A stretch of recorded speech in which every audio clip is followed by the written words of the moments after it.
Assalamualaikum warahmatullahi wabarakatuh. Nama saya Anissa, NIM I0111911203 dari Kabupaten Kepulauan Selayar.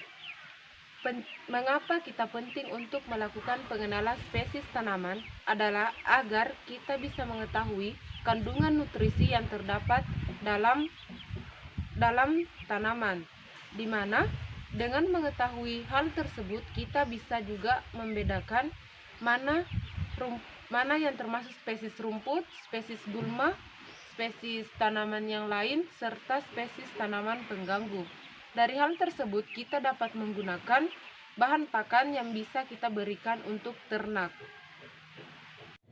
Rumput gajah mini atau Penusetum purpureus merupakan tanaman hijau pakan ternak yang memegang peranan yang penting karena mengandung hampir semua zat yang dibutuhkan oleh ternak.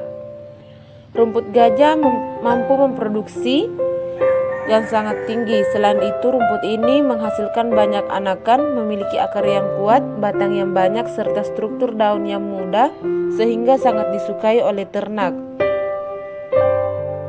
Rumput teki atau Cyperus rotundus.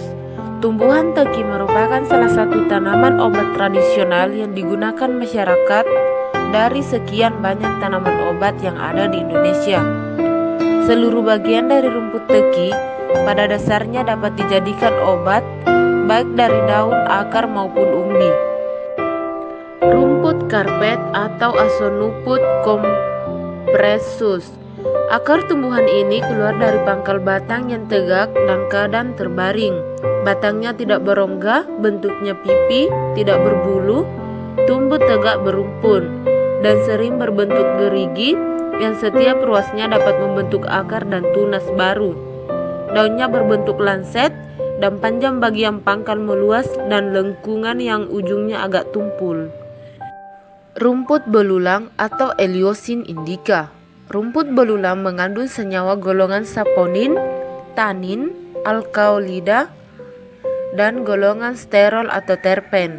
Dari uji daya antibakteri dapat menggunakan ekstrak etanol yang diperoleh dengan cara perlokasi dan ekstrak air yang diperoleh dengan cara infudasi.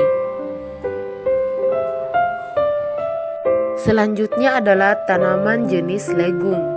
Yang pertama, lamtoro atau leucaena, leuco cepala.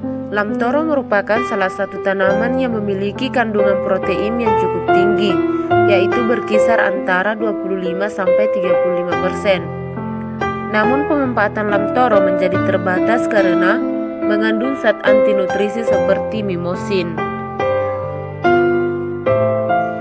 Kalopo atau Calopogonium muconoides.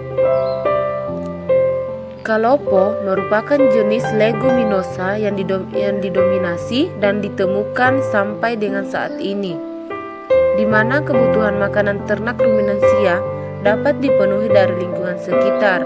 Namun hal ini akan menjadi permasalahan ketika areal tanaman yang tumbuh secara liar tersebut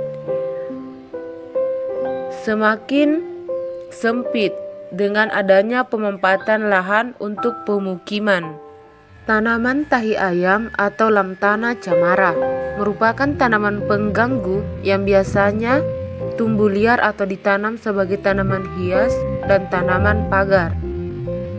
Tumbuhan yang berasal dari Amerika tropis ini pengganggu bisa ditemukan dari dataran rendah sampai dataran tinggi pada tempat-tempat terbuka yang terkena sinar matahari atau agak terang.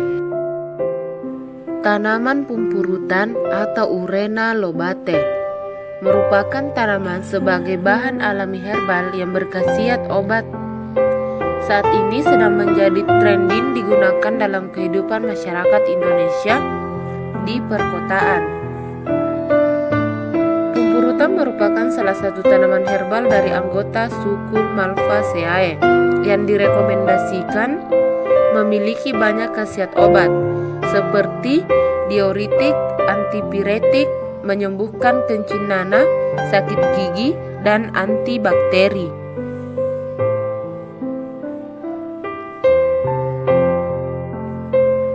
Tanaman jonga-jonga atau Coromolaena odorata merupakan salah satu tanaman obat yang sering dimanfaatkan untuk menghentikan pendarahan, obat luka dan demam.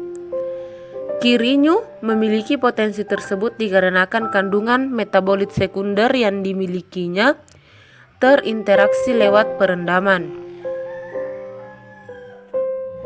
Tanaman jarong atau Stachytepeta jamaicensis. Jarong dengan nama latin Stachypeta jamaicensis merupakan jenis tumbuhan liar yang berbunga sepanjang tahun.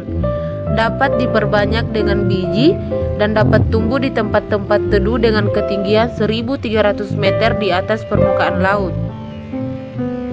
Untuk mencegah terjadinya penyakit steatosis menggunakan herbal, Indonesia sendiri memiliki banyak tanaman yang berguna untuk pengobatan herbal, salah satunya daun jarong. Tanaman pisang atau Musa paradiasca. Pisang merupakan buah yang digemari oleh sebagian besar penduduk dunia. Jumlah ketersediaan pisang yang tinggi di Indonesia sangat meningkat setiap tahun dengan melihat BPS pada tahun 2013. Waktu pematangan pisang yang cepat dapat mengakibatkan banyaknya buah pisang tidak termanfaatkan secara maksimal, khususnya pisang kepok putih. Keunggulan pisang kepok putih adalah harganya yang murah dan waktu pematangan yang cepat. Tanaman ini biasanya bisa ditemukan di daerah yang cukup lembab, namun bisa tumbuh dari dataran rendah hingga dataran yang tinggi.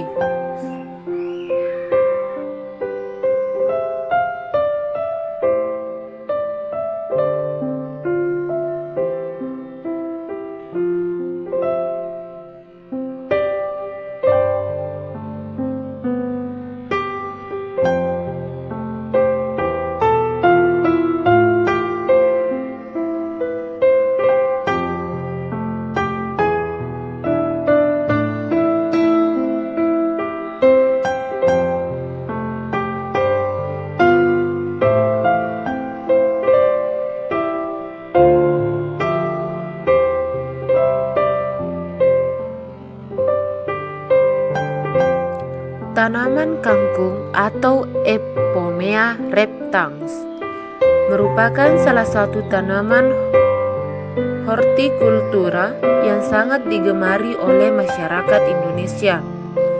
Karena rasanya yang gurih, tanaman ini termasuk kelompok tanaman semusim dan berumur pendek, serta tidak memerlukan areal yang luas untuk membudidayakannya, sehingga memungkinkan dibudidayakan di kota yang pada umumnya lahannya terbatas.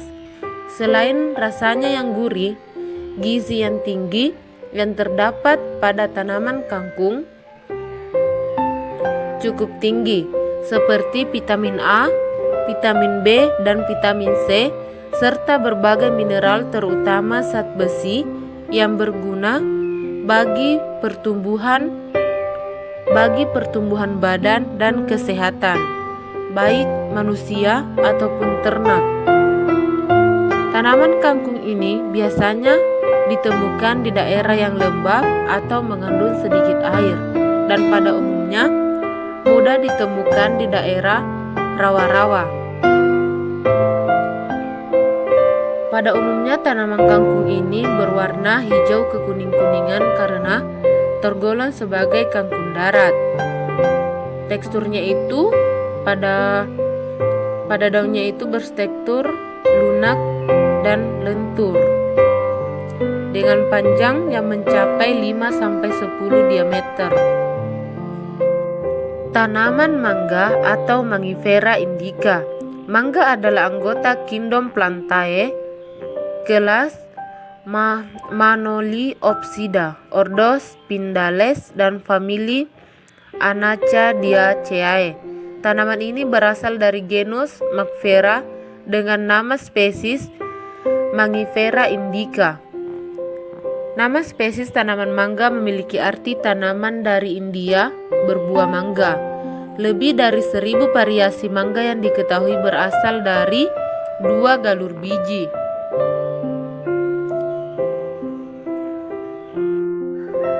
Tanaman nangka atau Artocarpus heterophyllus termasuk dalam genus tanaman Artoparchus, famili Moraceae, ordo Urticales, dan subkelas Dicotyledonnae.